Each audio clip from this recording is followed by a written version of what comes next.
se importar com macroforças? O que são as macroforças? Por que se importar com isso? Esse filme, Marco, ele é de 1926 e as pessoas falam muito que o Ernest Hemingway falou disso quando ele foi à bancarrota e tal. Mas na verdade nada disso. Isso aqui é um livro que virou depois um filme e ele fala sobre isso. Tem um momento dois personagens, um aristocrata britânico que tinha perdido tudo.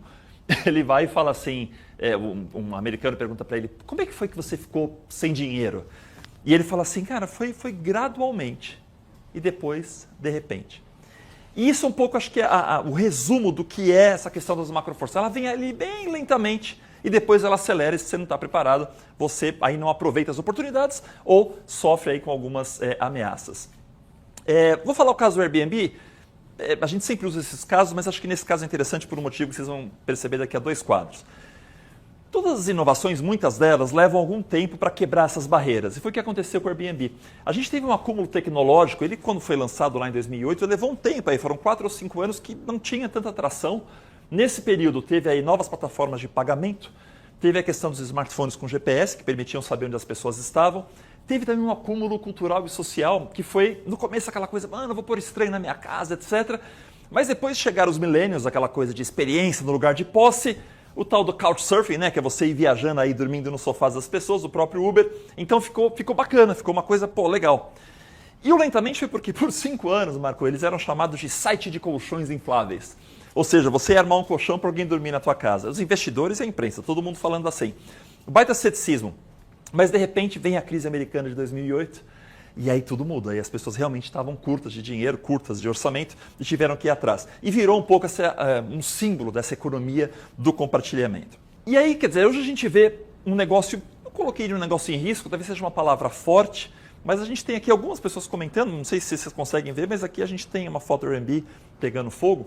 E qual foi o grande assunto? As pessoas começaram a se preocupar porque aonde tem Airbnb, a vizinhança fica mais cara.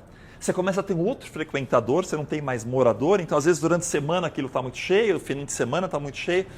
E isso gera uma reação daquela sociedade. E a gente vai ver o impacto que teve isso no próximo quadro.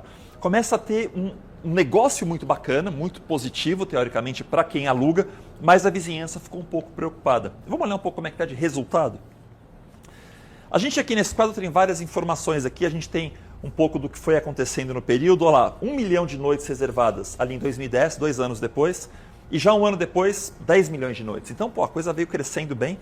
Aí começa a ter regulação em São Francisco e Nova York, alguns protestos sobre gentrificação, o termo é meio chique, mas gentrificação é essa coisa de você aumentar muito o custo de aluguel de alguma região ali.